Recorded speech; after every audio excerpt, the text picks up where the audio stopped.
এই শহর, এই ভিড়, এই ক্লান্তি, এটাই আমাদের আজকের বাংলাদেশ। প্রতিদিন আমরা সময় হারাচ্ছি, শক্তি হারাচ্ছি, কিন্তু যদি বলি এই দৃশ্য একদিন পুরো বদলে যাবে, প্রতিটা বড় পরিবর্তন শুরু হয় একটা স্বপ্ন দিয়ে, একটা সাহসী চিন্তা দিয়ে, যে চিন্তা বলে আমরা পারব কি। একটা সময় জাপানও ছিল ধ্বংসস্তূপ, যুদ্ধ তাদের সবকিছু কেড়ে নিয়েছিল, কিন্তু তারা হাল ছাড়েনি গি।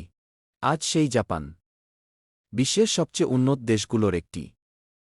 প্রযুক্তি, শিক্ষা, শৃঙ্খলা সবকিছুতে তারা এগিয়ে। প্রশ্নটা খুব সহজ, তারা পারলে আমরা কেন পারব না? এই পরিবর্তনের শুরু হবে এখান থেকে, শিক্ষা থেকে। এই ছোট ছোট স্বপ্ন থেকেই গড়ে উঠবে বড় ভবিষ্যৎকে। একদিন প্রতিটা স্কুল হবে স্মার্ট স্কুল, এই শেখাবে প্রযুক্তি, গড়বে ভবিষ্যৎকে। এই শিশুরা শুধু পড়বে না, তারা তৈরি করবে রোবট, সফটওয়্যার, নতুন পৃথিবী। গবেষণাই হবে দেশের আসল শক্তি, এখানেই তৈরি হবে আগামী দিনের আবিষ্কার। পরিবর্তন শুরু হয়ে গেছে, ধীরে ধীরে, নিঃশব্দে। বাংলাদেশ এগিয়ে যাচ্ছে এক নতুন ভবিষ্যতের দিকে। বাংলাদেশের কারখানাগুলো বদলে গেছে। এখন আর হাজার শ্রমিক না, এআই আর রোবট চালাচ্ছে পুরো শিল্পখাত। ঢাকা থেকে চট্টগ্রাম, যেখানে একসময় লেগে যেত ৬-৮ ঘন্টা, এখন মাত্র ১ ঘন্টা। জ্যাম, যা ছিল আমাদের সবচেয়ে বড় সমস্যা, এখন সেটা ইতিহাস। ড্রোন এখন পৌঁছে দিচ্ছে খাবার, ওষুধ, জরুরি জিনিস। সময় আর বাধা নয়। নগদ টাকা প্রায় হারিয়ে গেছে, সবকিছু এখন ডিজিটাল, দ্রুত, নিরাপদ। বিদ্যুতের জন্য আর সংকট নেই। বাংলাদেশ এখন নিজের শক্তি তৈরি করে, সূর্য থেকে। কৃষিও বদলে গেছে।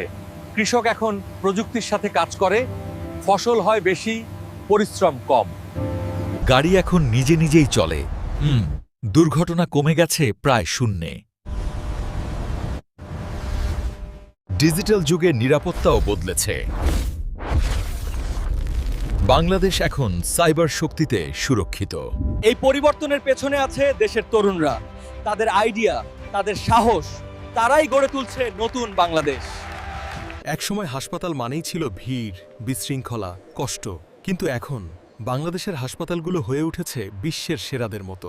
অপারেশন থিয়েটারে এখন কাজ করে রোবট। মানুষের ভুল কমে গেছে, বাঁচছে হাজার হাজার জীবন।